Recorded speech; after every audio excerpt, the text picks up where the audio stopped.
એટલે બંધારણ નક્કી કરવા બેઠા છો એમ? ના ના, સરસ સરસ, મને તો આનંદ છે, કારણ કે સમય પ્રમાણે છે ને દરેક જ્ઞાતિએ પોતાનું બંધારણ નક્કી કર્યું છે, એમ આપણા જ્ઞાતિમાં બંધારણ હોવું જોઈએ. કરો કરો.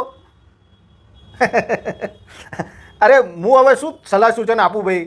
તમે બધા યંગ જનરેશન છો, તમે જે નક્કી કરો એ સહી. ના ના, વડીલ ખરા, વડીલ તરીકે અમારી જવાબદારી હશે ભાઈ.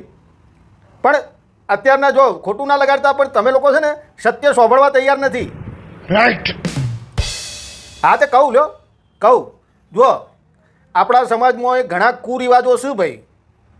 હવે જુઓ, આ ફુવાના જે પ્રસંગમાં ધોતિયું તમે આલો છો, હવે કયો ફુવો અત્યારે ધોતિયું પહેરે છે મને તમે એમ કહો.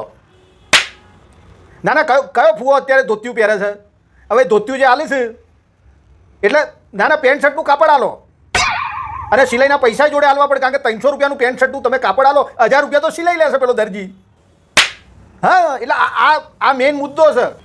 બીજું તમને કહું, હવે શું થઈ ગયું છે કે લોકો સિટીથી દૂર ફ્લેટો લેતા થઈ ગયા છે, બરાબર? પહેલાં તો શું હતું કે ફઈ ફુવા એમના ઘેર જોઈ સાસરીમાં મળવા શાળાના તો બસમાં જતા રહેતા હતા. હવે પેચલ ઉબેરને ઓલા કરવી પડે છે, એટલે રૂપિયા 1000 ભાડું થાય છે. હવે તમે 200 રૂપિયા આલો ફઈના હાથમાં, તો 1000 રૂપિયા તો પેલી ખર્ચીને આવી છે.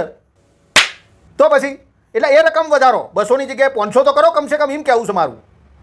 એટલે કુરિવાજો તો ઘણા છે આપણા સમાજમાં. અચ્છા, બીજું, ભાઈ ફુવાને છે ને, હલો હલો હલો, કાપી નાખ્યો. કોઈને સત્ય સાંભળવું નથી અત્યારે, અને વડીલો જોડે સલાહ સૂચન માંગે છે.